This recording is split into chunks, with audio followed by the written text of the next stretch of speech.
বসন্ত আসতে না আসতেই মনটা একদম রঙিন হয়ে উঠেছে।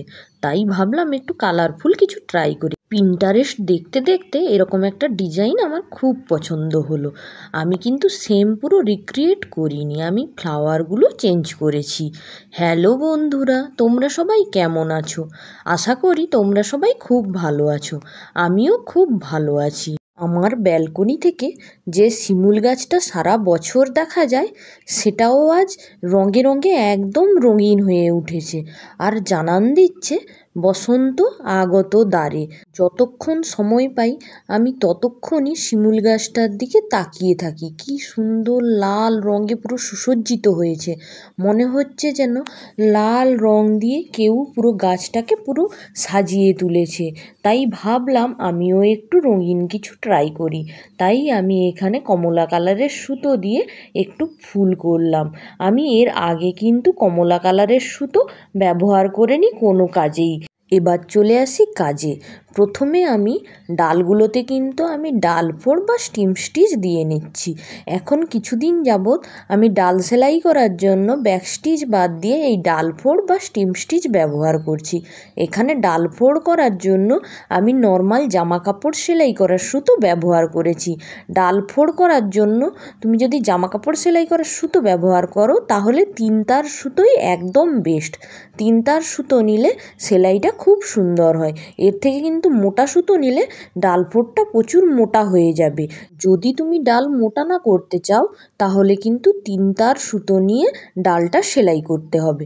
ডাল সেলাইটা পুরো হয়ে গেলে আমি কিন্তু পাতা সেলাই করে নিচ্ছি। আর পাতা সেলাই করার জন্য অ্যাজ ইউজুয়াল আমি কিন্তু ফিশবোন স্টিচ ব্যবহার করেছি এখানে। আর এখানে আমি কিন্তু পাতাটা সেলাই করার জন্য মাত্র 2 তার সুতো নিয়ে একদম পাতলা পাতলা করে একদম চিকন করে পাতাটা সেলাই করেছি। এরপর 2 সাইডে যে আমি ছোট ছোট গোল গোল পাতাগুলো দিয়েছি সেগুলো কিন্তু আমি কমলা কালারের সুতো দিয়ে বা অরেঞ্জ কালারের সুতো দিয়ে সেলাই করে নেব। এখানেও কিন্তু আমি এই ছোট ছোট পাতাগুলো সেলাই করার জন্য ফিশবোন স্টিচই ব্যবহার করেছি।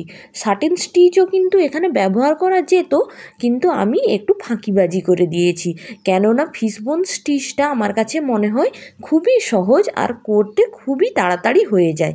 তাই আমি এখানে কিন্তু ফিশবোন স্টিচ ব্যবহার করে পাতাগুলো করে নিয়েছি। এরপর পাতাগুলোর আমি লম্বা লম্বা করে একটু সাটিন স্টিচ দিয়ে নিচ্ছি যাতে একটু অ্যাট্রাকটিভ হয় আর দেখতে ভালো লাগে। পাতাগুলোতে সবুজ কালারের সুতো দিয়ে একটু সাটিন স্টিচ করে লম্বা লম্বা করে ডালের সঙ্গে দিয়ে দিতে অপূর্ব সুন্দর লাগছে ডিজাইনটা। এরপরে কিন্তু আমি আজকের মেন অ্যাট্রাকশন ফ্লাওয়ারটাই চলে আসব। আমি এখানে কিন্তু অ্যাঙ্কারের একটা কমলা কালারের সুতো ব্যবহার করে বড় ফুলটা করে নিচ্ছি। এখানে আমি ফুল করার জন্য কিন্তু লেজি ডেইজি স্টিচ ব্যবহার করেছি। এই স্টিচটা আমার বরাবরই খুবই পছন্দের। অ্যাঙ্কারের সুতো দিয়ে কাজ করলে ক্যামেরাতে কালারটা এতটাই ভালো আসে না, মন পুরো ভালো হয়ে যায়, কোনো আর এডিটিংয়ের দরকারই পড়ে না। কালারটা এতটাই সুন্দর যে কমলা কালারটা আমি 2 চোখ ফেরাতেই পারছিলাম না। সেলাই করছিলাম আর মনে মনে ভাবছিলাম আহা কি সুন্দর হচ্ছে সেলাইটা। প্রথমে ভাবছিলাম আমি এমনি নর্মাল জামা কাপড় সেলাই করার সুতো দিয়েই ফ্লাওয়ারটা করব।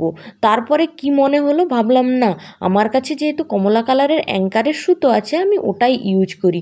আর ভাগ্যিস করেছিলাম, না হলে এত সুন্দর কাজটা হতো না। এরপরে কিন্তু আমি ফুলের মাঝখানের অংশটায় ফ্রেঞ্চ নোট দিয়ে নিচ্ছি। এই প্রথম আমি ফুলের রেণুর অংশটায় সবুজ কালারের সুতো দিয়ে ফ্রেঞ্চ নোট দিয়ে নিচ্ছি। এর আগে কিন্তু আমি হলুদ, গোলাপি এইসব কালারের সুতো দিয়ে আমি রেণুটা করতাম, কিন্তু আজকে মনে হলো এই কমলা কালারের সুতোটার সঙ্গে সবুজ কালারের সুতোটা অপূর্ব সুন্দর মানিয়েছে। কালার কম্বিনেশানটাও তো আমাদের দেখতে হবে না, যদি কালার কম্বিনেশানটা না ভালো হয় তাহলে কাজটা কি করে ভালো হবে বলো তো? কথা বলতে বলতে আমার কাজ শেষ। আজকে এই পর্যন্তই বন্ধুরা। আমার ভিডিও যদি ভালো লাগে শেয়ার করো। ধন্যবাদ।